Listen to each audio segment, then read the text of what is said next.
हे one okay, फिर से आपको स्वागत है और एक नई वीडियो में। आज हम जिस चैप्टर के बारे में बात करने वाले हैं वो एक बहुत ही इंटरेस्टिंग चैप्टर है। तो उससे पहले जाने से पहले, उस चैप्टर को मैं शुरू करने से पहले मैं एक चीज़ वो कहना चाहता हूँ। जो पिछले वीडियो में जो मैंने बात किया था श्लोक के बारे में, वो था चैप्टर नंबर 7 की 5 नंबर वाली श्लोक थी। ओके, तो उसमें क्या था कि थोड़ा वो शौक हो गए। मैं चैतन्य रूप हूँ, ये जो जगत है बहुत जटिल इंद्र की जाल जैसी है कि इस माया जाल में क्या सार्थक और क्या निरर्थक, इसकी कल्पना भी की नहीं जा सकती। ओके, ये जो जगत देखती है माया की जगत, जैसे कि हमें पता है जब भी इंद्र को किसी काम करवाना होता था तो वो अप्सराओं को भेजते थे एंड ऋषि मुनियों का जो जो वो क्या बोलते हैं उसे ध्यान में बैठे होते थे, उनके ध्यान को तो भटकाते हैं, डिस्ट्रैक्शन देते थे अप्सराओं से।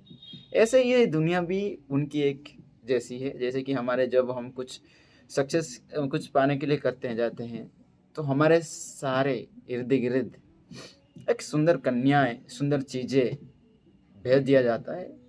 अगर तुम इसमें पास हो गए तो भाई आपको मिल जाएगा सक्सेस। अगर इधर इधर से हम फंस गए तो नीचे गटर में। एंड लेकिन तो अगर वो साथ दिया आपका तो आप मिल के जाओगे। लेकिन हर बार ऐसा नहीं होता। अगर आप गिरते हो नहीं तो ऊपर जाते हो, ये दो ही चीज होता है। इसलिए आप उधर क्यों जाना, आपको क्यों ऊपर नीचे होना, अपने से ही अपना काम मतलब रखो यार। तो ओके, तो इतने ये था जो पिछले जो वीडियो था उसके बारे में बात कर रहा था अभी। एंड आज मैं बात करने वाला हूँ द चैप्टर नंबर 18, मतलब अष्टम प्रकरण। एंड इस वीडियो में मैं ओनली इंट्रोडक्शन पार्ट को मैं रीड करने वाला हूँ। ओके, ज़्यादा नहीं आज। एंड तो आज की जो वो टाइटल होगी बंधन मुक्ति, बंधन से मुक्ति। अभी अष्टावक्र राजा जनक को कुछ उपदेश देने वाले हैं, तो उसको ध्यान में अभी इस ऑडियो में आपको ध्यान देना है। तो ज़्यादा टाइम वेस्ट ना करते हुए आप चलिए शुरू करते हैं। ओके, तो अष्टावक्र क्या कह रहे हैं कि आसक्त होना बंधन है।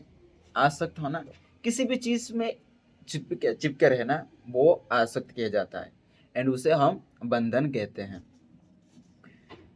एंड अनासक्त होना मुक्ति है। उस चीज से हम बंध के रहना को हम बंधन कहते हैं एंड उससे निकलना को हम कहते हैं मुक्ति।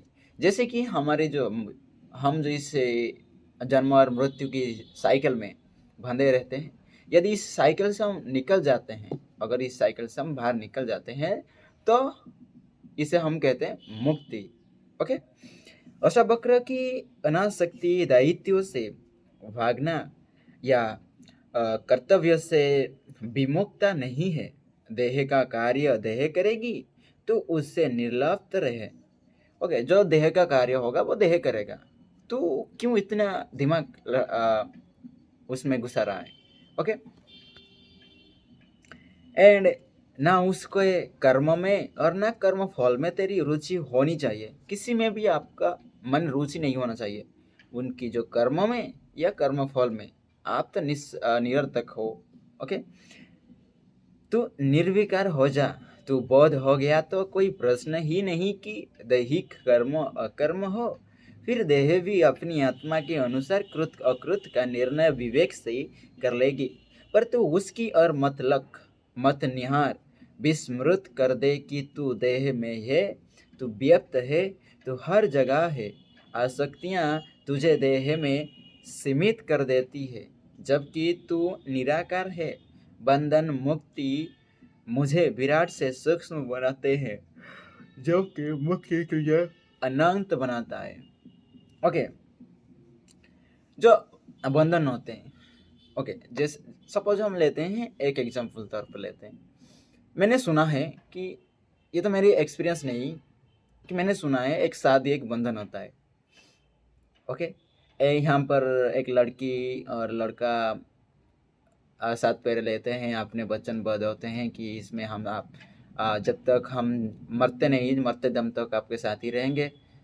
ओके ओके, और से एक बंधन से रख लेते हैं। ओके, कोई इसे एक गलत चीज़ में मत लेना, मैं सिर्फ एग्जाम्पल तौर पर ले रहा हूँ कि आपको थोड़ी समझ में आ जाए।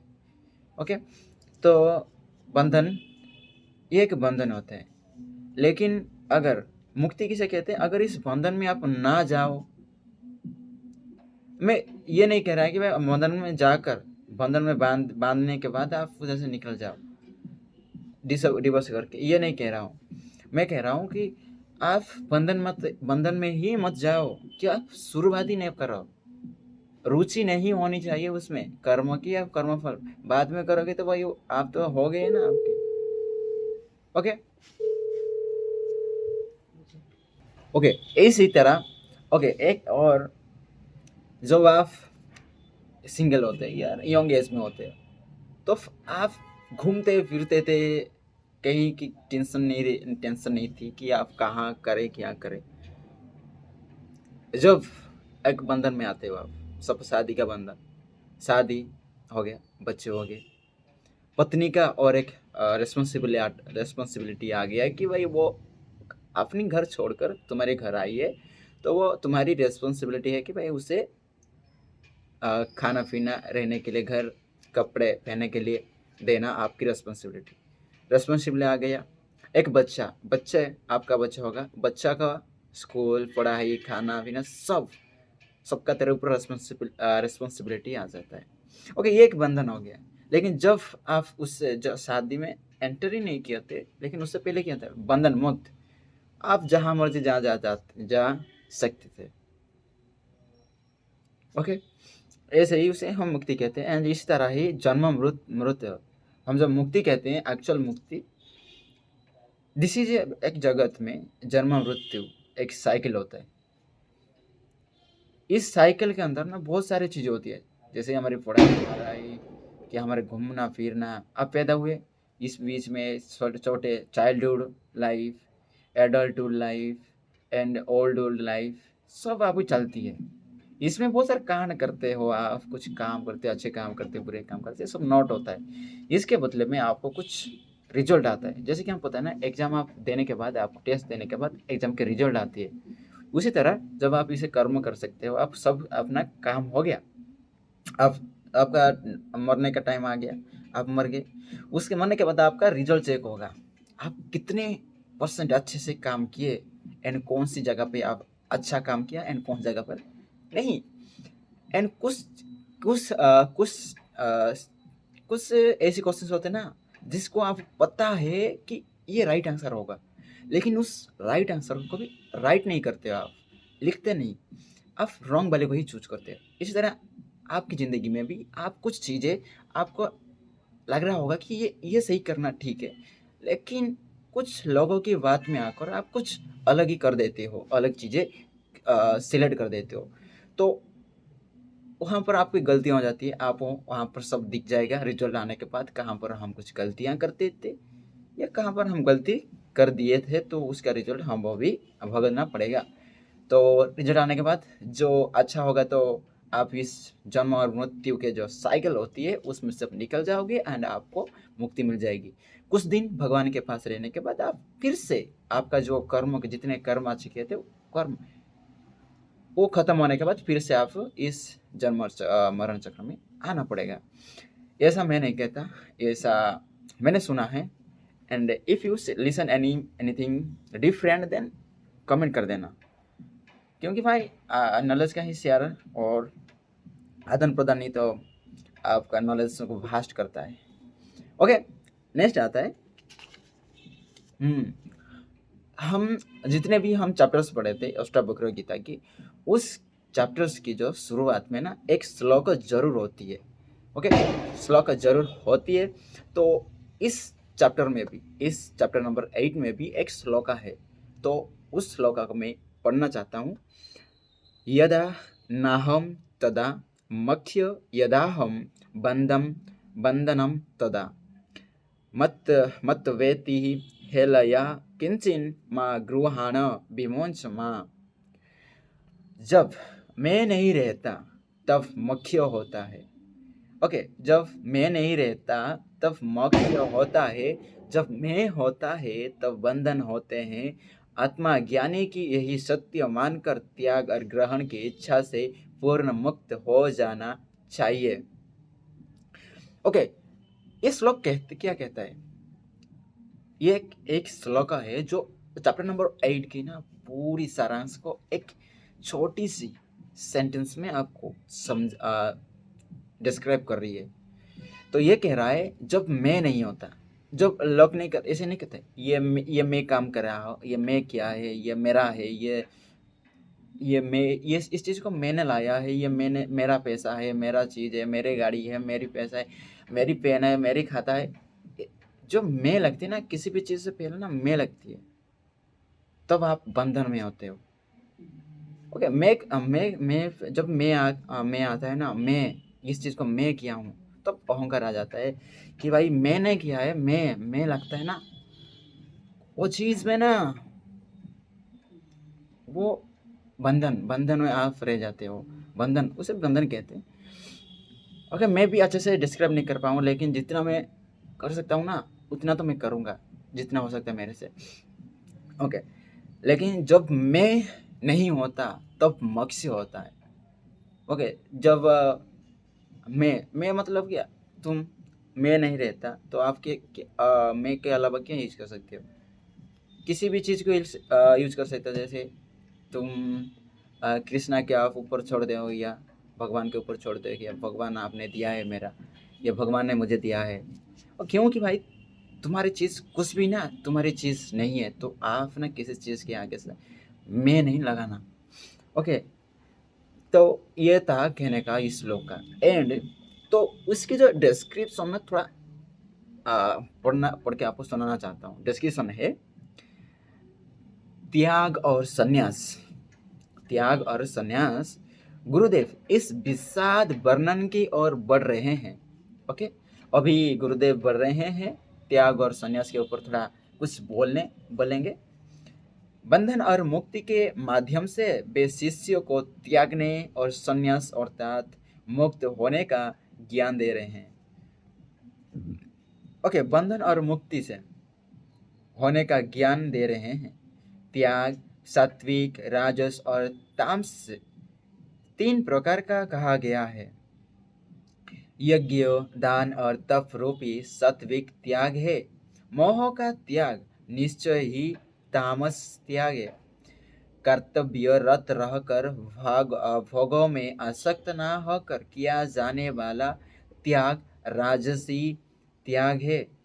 त्याग बंधनों को ढीला करता है।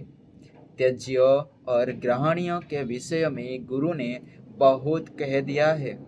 अब वे शिष्य को बंधन और मुक्ति समझा रहे हैं। जिन आसक्तियों के ग्रहण करने से बंधन है, उन्हीं के त्याग देने से मुक्ति। ओके, आप जिस चीज से आसक्ति होकर एक्सेप्ट कर रहे हो ना, उसी चीज से ही बंधन है।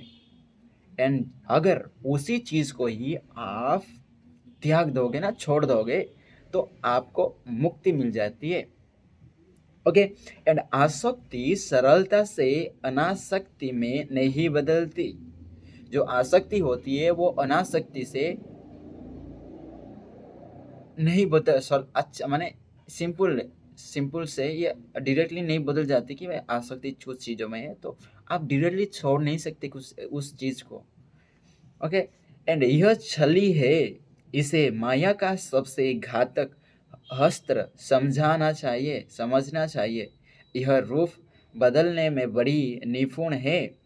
जड़ भरत की कथा इसका प्रासंगिक उदाहरण है। जड़ भरत का संसार से विरक्ति हुई तो वन खंडों में चले आए और कुटी बनाकर रहने लगे। सोचा यहाँ शांति है, अब सभी प्रकार के मोह, लभों और चिंताओं से मुक्त होकर ईर्षा इस वजन करता रहूंगा। निर्जन वन था, कोई व्यवधान नहीं। कंद मूल खाए और पानी पिया, फिर वायु आहार पर रहने लगे। स्वयं को पूर्ण मुक्त मान बैठे। एक दिन कोठी के पास तृण चरता मृग का चैना दिख गया। मृगा शिशु को देखकर हर्ष हुआ और उसे गोद में लेकर दुलारने लगे। तृण खिलाने लगे। मृग का बच्चा इस स्नेह में बंध गया। अब वह कहीं जाने का नाम न लेता। मुनिवर भी इसके स्नेह को भाप कर स्नेही हो गए। अब अपने हाथों से नहालते नहालते तृण खिलाते और गोद में लिए दुलारते रहते। एक दिन क्या हुआ, किशोर हो गया तो जंगल की ओर निकल गया और वापस ना लौटा। मुनि ने इधर उधर खोजा, व्याकुलता बढ़ गई कि कहाँ गया। मृग में आसक्ति का यह भाव था कि नेत्रों से अश्रुधारा निकलने लगी। संसार त्याग कर निर्जन वन में आए थे और एक जीव ही साथी था, वो भी जाने कहाँ गया। वन वन रोते बिखरते हुए भटकते रहे। अब नेत्रों की समक्ष वही मृग छाया रहा। उसके वियोग में प्राण त्याग दिए और फिर मृग योनि में जाकर जन्म मिला। मुक्ति की आशा में आसक्ति त्याग कर वन में चले आए, पर छलना आसक्ति मृग रूप में सहज भाव से फिर से जकड़ने में सफल हुई। रूप इसीलिए बदला कि मुनि वैसे तो झांसे में आने वाले नहीं थे। माया ठगिनी ने ऐसा किया कि लोक और परलोक दोनों बिगड़ दिए। आवागमन से छूटने की जो परम अभिलाषा थी, वो धरी की धरी रह गई। ओके, इसमें जो स्टोरी जो कह रहे हैं, इसमें एक स्टोरी कहा जाता है कि एक ऋषि थे जो एक सारी जो संसार चीज़ों को छोड़कर एक वन में गए, ये सोचकर कि भाई उस वन में रहेंगे अकेले, वहाँ पर शांति मिलेगी, तो एक कुटिया में रहे। एक दिन क्या हुआ, एक मृग की जो छोटी बच्ची होती है ना, उसे देखकर, बहुत प्यारी सी थी, तो उसे देखकर वो हर्षित हो गए, माने खुश हो गए, हर्षित हो गए एंड उसे अपने गोद में लिए। जब गोद में लिए तो मृग वो छोटी मृग को भी अच्छा लगा। ओके, तो वो उसकी गोद को छोड़कर जाने का नाम ही ले लिया। तो क्या करे, तो उसे ऋषि ने अपने साथ रख लिया आश्रम में। एंड इसने बहुत सारे दिन बीत गए। बीतने के बाद जब वो बड़ा हो गया, एक दिन क्या हुआ कि वो मृग ना, वो उसे छोड़ आश्रम छोड़कर जंगल के और भागी तो ऋषि ने बहुत ढूंढा। ढूंढने के बाद एक उसके आंखों के आगे ना उस मृग की मृतदेह पड़ी थी। देखकर उनके आंखों से आंसू आने लगे। ओके, एंड वो वहीं पर आंसू रोते रोते उनके देह को छोड़ दिए एंड अगले जन्म में वो मृग बन के जन्म लिए। इनका मतलब क्या हुआ, कुछ फायदा नहीं हुआ जब आप संसार को छोड़ रहे, लेकिन माया ना छोड़ा नहीं है उनको, मृग की रूप में आई एंड उनसे पता था अगर हम ऋषि ना इतनी आसानी से नहीं फंसने वाला मेरे जाल में, तो उन्होंने एक अच्छा सा क्यूट सा मृग बनकर उनके आगे गया। उनके आगे जाने के बाद तो उनको जाल में आ गया एंड ऋषि ने उनके जाल में फंस के एंड उन्हें बंधन में रख लिया। बनने के बाद जब वो छूटा तो उनके बगैर वो ऋषि ना रह पाए एंड लास्ट में ऐसे ही उसे याद करते करते वो अपना देह छोड़ दिए एंड अगले जन्म में वो मृग के रूप में पैदा हुए। ओके, ये था मूल story. And next I Ashtavakra कह रहे हैं कि आसक्त होना बंधन है। जो किसी भी चीज की आसक्ति होना, किसी चीज की पाने की लत, वो आसक्ति एक बंधन होता है उसे। ओके, अनासक्त होना मुक्ति है। एंड अष्टावक्र की अनासक्ति दायित्व से भागना या कर्तव्य से विमुक्ता नहीं है। देहों का कार्य देह करेगी, तू उससे निर्लिप्त रहा, ना उसके कर्मों में और ना कार्यफल में तेरी रुचि होनी चाहिए।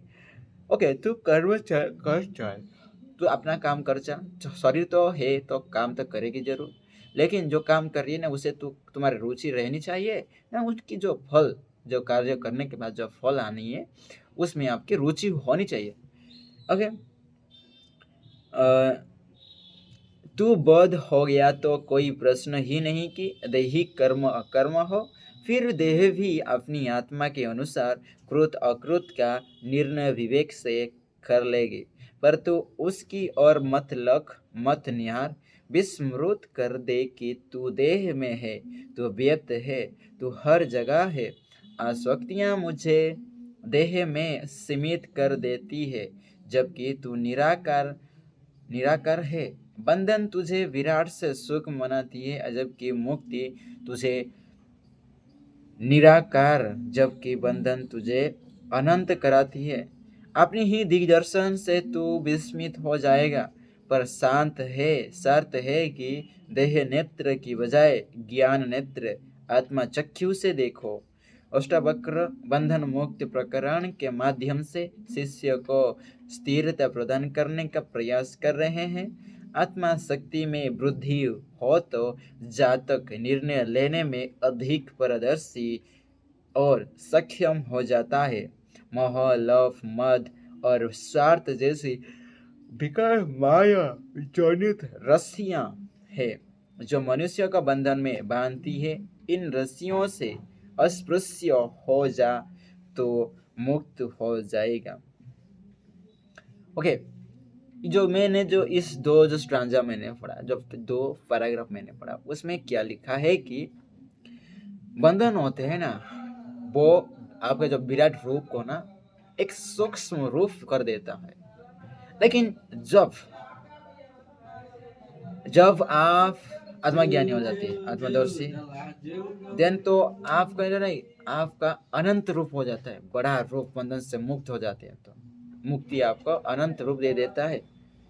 एंड मोह, लव, मेद, मौध और स्वार्थ जैसी माया, ये एक रस्सियां होती है जो कि आपका बंधन में बांधने के लिए। अगर आप इस में फंस गए तो आप फंस के मुक्ति नहीं मिलनी पाएगी। और एक लिखा है, और एक आपको अपने दिग्दर्शन से तू विस्मित हो जाएगा। और शर्त है, एक सत्य कंडीशन, अपनी देह नेत्र से मत देख तू। अपनी जो देह में जो एक तुझे नेत्र मिले हैं, दो आंखें मिले हैं, उस आंखों से मत देख तू, की बजाय ज्ञान नेत्र, आत्मा चक्षु से देख। अपनी जो ज्ञान नेत्र होते हैं, जो ज्ञान की जो आंखें होती है, एंड जो आत्मा की जो चक्षु होते हैं, आत्मा और ज्ञान की चक्षु से तुझे ये दुनिया को देखनी है, ना कि अपनी जो देह की दृष्टि में। Not see them by the material world नहीं देखना आपको, लेकिन जो नेत्र जो चक्षु नेत्र हो गया आपका, ये रहेगा आत्मा चक्षु हो गया, इससे आपको देखने की कोशिश करनी चाहिए, तब आप कुछ होगा। तो आज की इस वीडियो में इतना ही, एंड मिलते हैं और एक नई वीडियो में with new shlokas of the chapter number 8।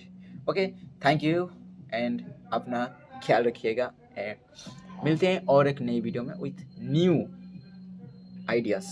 Okay, तब तक के लिए धन्यवाद, थैंक यू।